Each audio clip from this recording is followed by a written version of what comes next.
Hello, and a very good morning, good afternoon, good evening from wherever you are.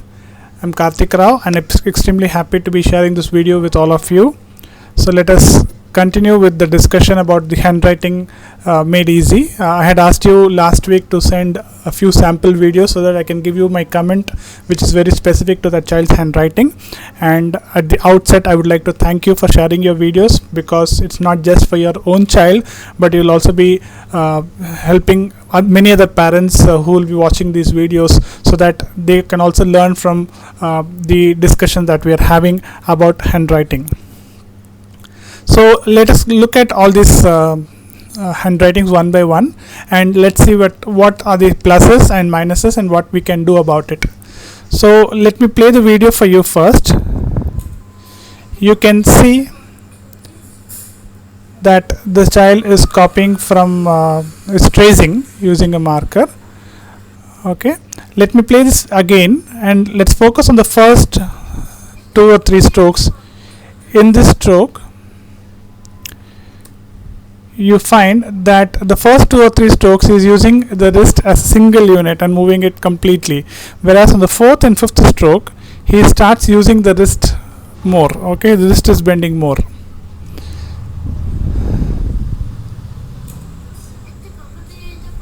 You see that the wrist is bending more. Okay, and why is this wrist bending more? Because in the initial attempts he was not resting his elbow on the pad, but now he's resting on the pad, and then he's trying to move the marker.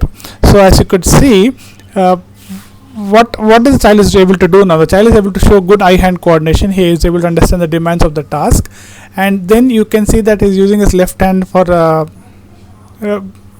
just more of weight bearing and trying to take support, whereas the left hand can be used for stabilizing the paper.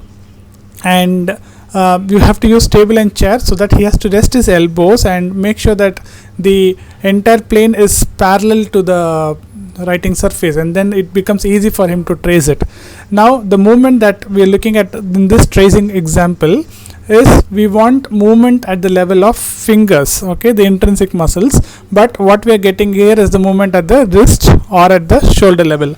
We have to understand that movement at the shoulder is easy to control compared to movement at the finger level, which is much more finer. Okay, so it's okay to start with long lines. Remember, if we are using long lines, we are using our shoulder muscles and not the finger muscles. So it is okay to use your the shoulder muscles, especially when the focus is on motor planning. When you're trying to teach a child that you have to draw vertical, that you have to go from left to right or horizontal or diagonal, because you're trying to teach him the plan. You're trying to teach him like what is the direction you have to move. In such cases, it is good to start with the shoulder movement. So it is okay to start with longer or bigger lines. But if we continue with this, the child is going to use the shoulder muscles more, and we at some point of time, once we realize that the planning is good and he understands what is the direction he has to move, then we should start focusing on the smaller lines, because there you will start using the finger muscles, and this wrist position is not advisable. As you could see, there is a lot of wrist flexion here, and that is not advisable. And so that brings us to the next point, that we need to use table and chair, so that he is able to rest his elbows at a higher level, and his trunk is also like upright. It's not like leaning forward. He is using the left hand for weight bearing.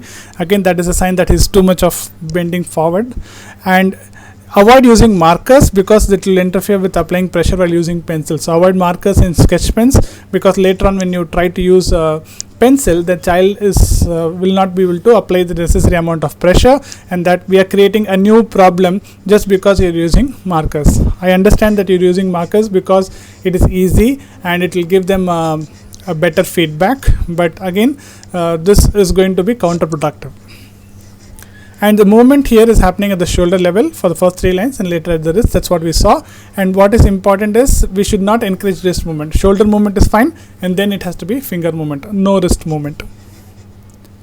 So let's look at the second video. Here the child is able to write in a cursive writing, and within the lines the alphabet appear to be quite uniform.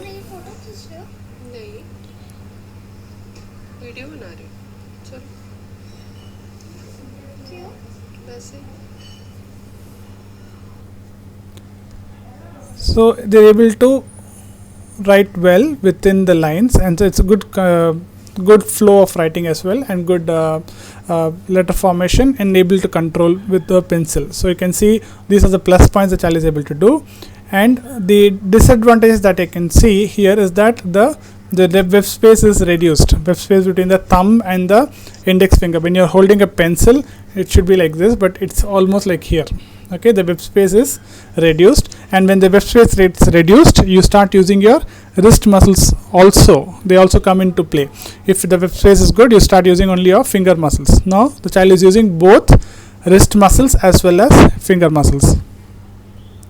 Let me play this again for you. You can see that the web space is reduced, and because of that you see some movement like this, okay, which is a wrist movement, but we want only the finger movement with a stable wrist.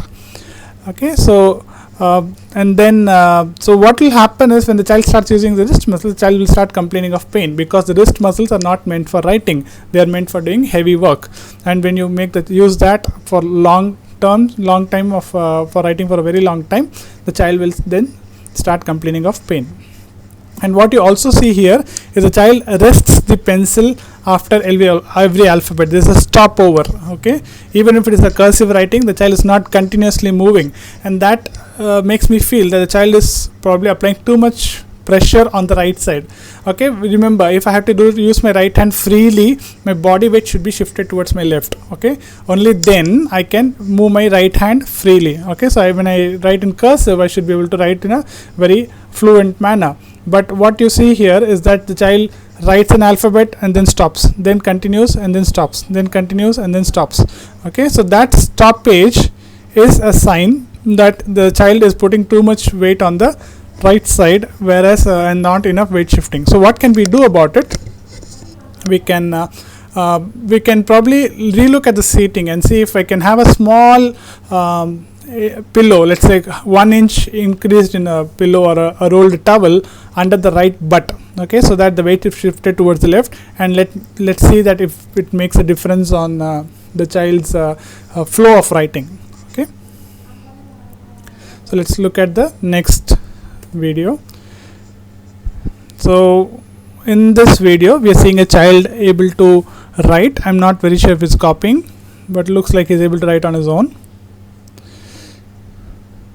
The child is able to form letters from memory and able to write within the line. So you see it's a single line notebook, but the child is using the entire line, but the child understands the boundaries there. What can be done is the child is now writing at a different angle, so the paper should be tilted to 45 degrees towards the left, so that the child is able to keep it parallel to the paper, because the hands are not parallel to the paper. And you can also say that the child has difficulty with spacing, which means we need to give them a much better feedback from the paper. It can be worksheets, it can be checked notebooks to highlight spaces. So when I'm using checked notebooks, I'm like using 4 letter word, so 4 boxes, 4 letter word, then 1 box will be left free, so the child understands that this is a space that is required. Okay, and you can also use worksheets, customized worksheets for that. You can also see that child is mixing cases like capital F. So, and also in terms of placement with respect to line, so those things are also missing. And I would recommend that this child should not write in a single line notebook, as the child is not very all the alphabets are of the same size. Okay, you can see the I is actually going tall, the I and H for the number 4, which is thick. Okay, the I and H are of the same size. Okay, and so that is something that has to be addressed. So a double line notebook will be better for the child. So the next video here is a child writing table and then chair, and as you could see, the child is able to recognize the alphabets, is able to form without a visual model, so there's nothing to copy. The child is writing out of memory, which is very good. So that tells you about good motor planning. The child knows exactly where to start, how to write. Okay, but what you see here is that the finger muscles are totally passive. It is almost like I am writing with let's say I have a tweezer. Okay, I'm holding a pencil with a tweezer. I'm going to write with that. So there's no movement happening at the level of the tweezer. The movement is happening only at my hand, isn't it? So similar to that, as you can see, the child is not using the finger muscles at all. The child is using only the shoulder muscles here. There's no wrist movement also, which is good. But again, the movement is happening at the shoulder level. So when the movement is happening at the shoulder level, then the alphabets are going to be of bigger size, and you will also find that the ability to write for longer duration will be difficult. And so this child needs a lot of finger activities, because the child should be able to do something like this: 1 2 3 4. Okay, so these kind of things will be helpful for a child. You should be able to rotate the pencil, like you have pencils which have eraser on top, so child should be able to write one line, twirl or twist the pencil, and then they have to erase with the other end of the pencil with the same hand. Okay, not with the other hand. So they should use the single hand, then collect coins and drop one by one within the hand. So it's all about in-hand manipulation. That's what we want the child to learn. The child should not be using two hands to do an activity. The child should learn to do activity within the same hand. So let's get into the next video. The child is able to form alphabets. There's a good letter formation, fluent in writing. The child is not thinking where should I start, so that is all fine. And you can also see that the impression is good. Now the question comes in terms of grasp, and what I see is it depends on the goal.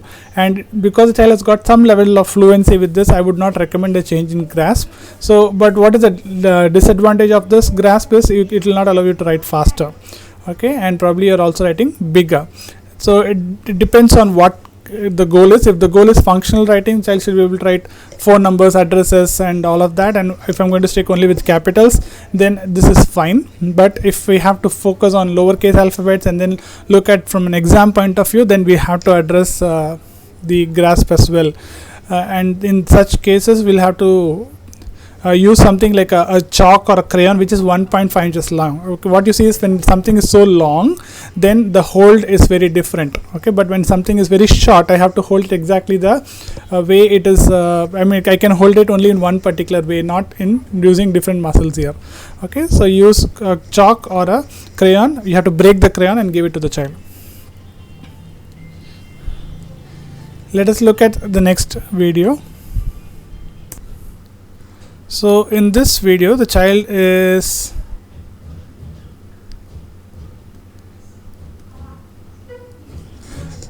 scribbling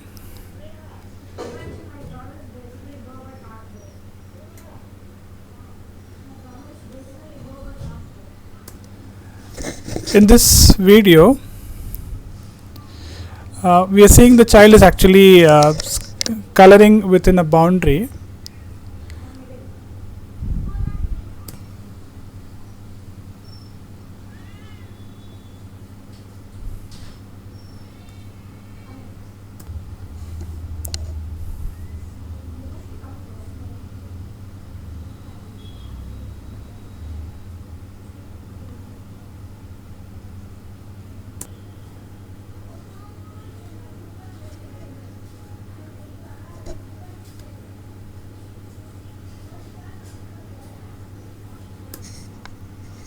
The child is able to color within the boundary. I'm not sure why I'm not able to play the video here, but what I see is the child is sitting on the floor or a bed, and then the pad is on the lap. And what you see here is the child is too much bent forward. It's not a very good posture for helping with writing.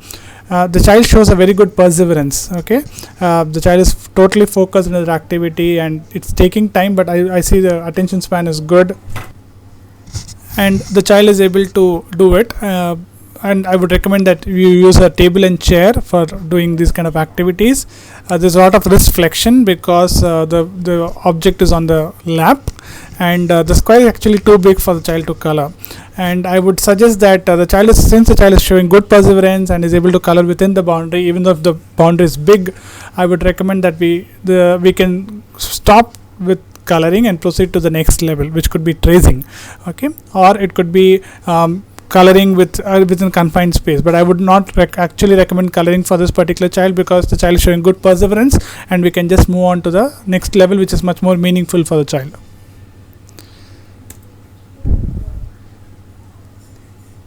So in this video you see the child is able to write, it's writing dog, so D-O-G, okay, and probably it's a cat, C-A-T, and you can see that the A is not closed, the impression is too light, and so you see the planning is very good for the child is able to write from memory. But as you can see with the other video which we saw, in which the finger was not actually moving, the same issue here as well, the child is not using the finger muscles at all. So the focus should be a lot on finger activities and in-hand manipulation. So when I talk about in-hand manipulation, I'm talking about using activities within the hand, okay. And we should encourage again the child to scribble with a short crayon or chalk piece. So let us look at two videos from the same child. The child is able to trace number 2 on a vertical surface, okay, on a board. And what you see here when you watch the child doing it is that the child is able to, you can look at the wrist extension, okay. Whenever there's a vertical surface, you can even look at the mother's wrist extension. Whenever you write at the vertical surface, the wrist goes into extension. So whenever you see this flexion, the child should be made to write on vertical surfaces. The child is able to show good eye-hand coordination, is able to trace well. And with respect to number 2, we have to focus on the end point, because you could see the child was randomly finishing it off number 2 without stopping at the last point, okay. So that's why we want to focus on the end point as well.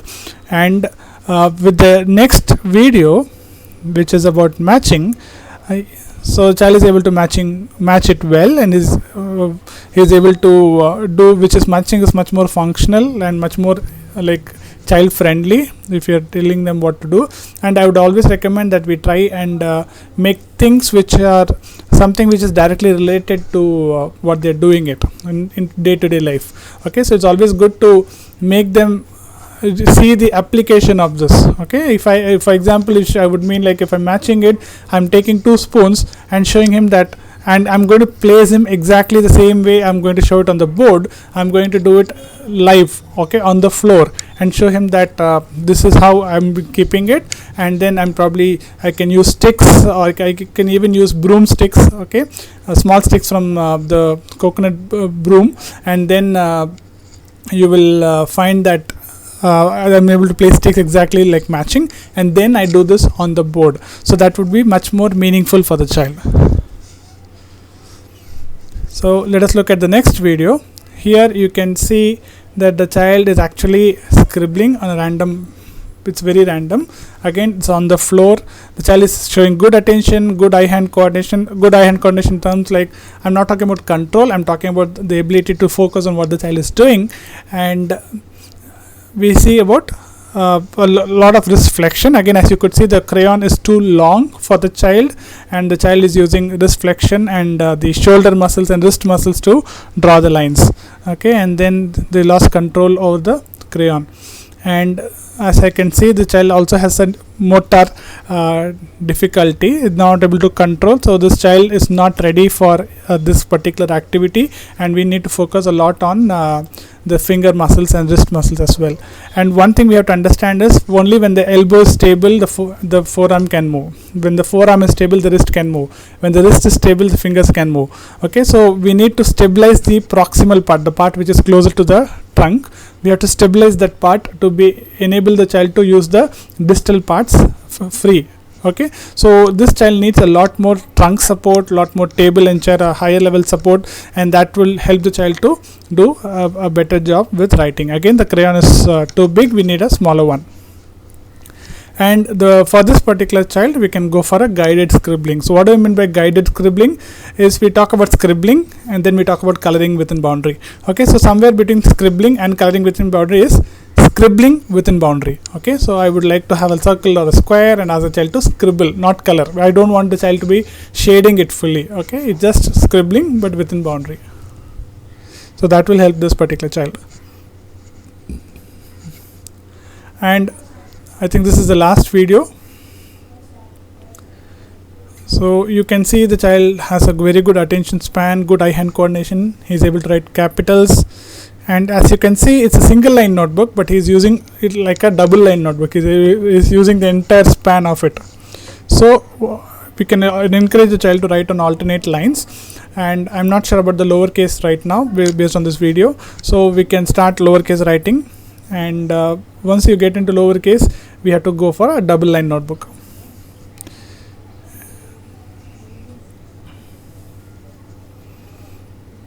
So let me play the video again.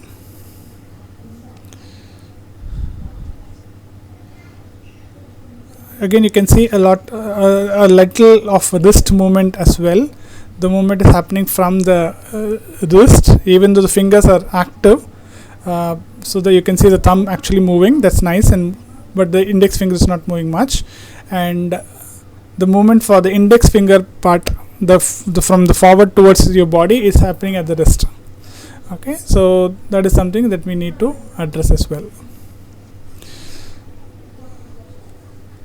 So let's move on to the next slide. So my suggestions based on all these videos is, first thing, that before you even start asking a child to write, make sure the child is seated properly. He's in a good seated position on a chair in the table in front, and sitting in a 90-90-90 position. What is 90 degree?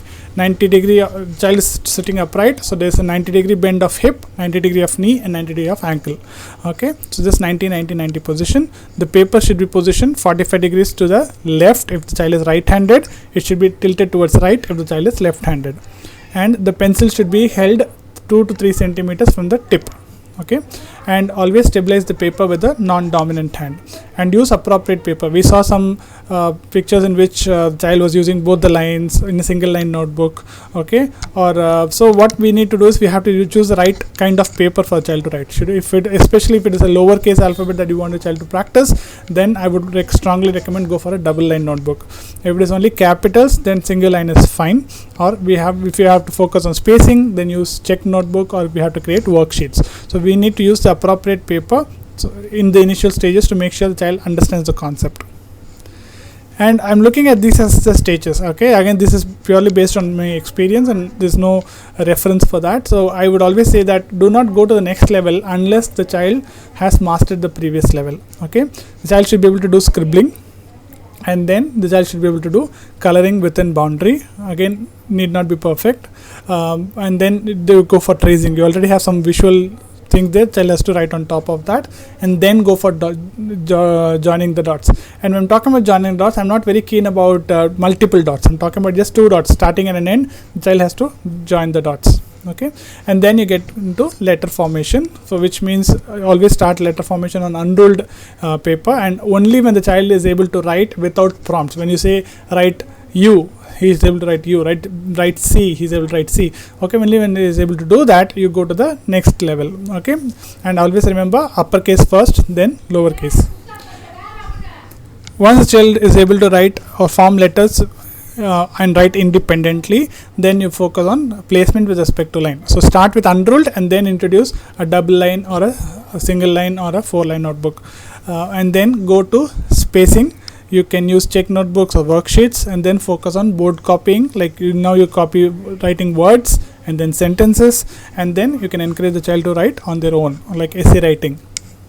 So these would be the stages that I would recommend, and do not proceed to the next stage when the child is not ready with the earlier stage. Again, the child need not be perfect with the earlier stage, but the child should have a very clear understanding of the demands of the task. As I was talking about the coloring within the square, the child was not very perfect, but the child knew that he has to color within the square, and that is what is more important. And the child is able to do at let's say, if you are able to find at least 75% of accuracy, I think it is fine. You can go on to the next level.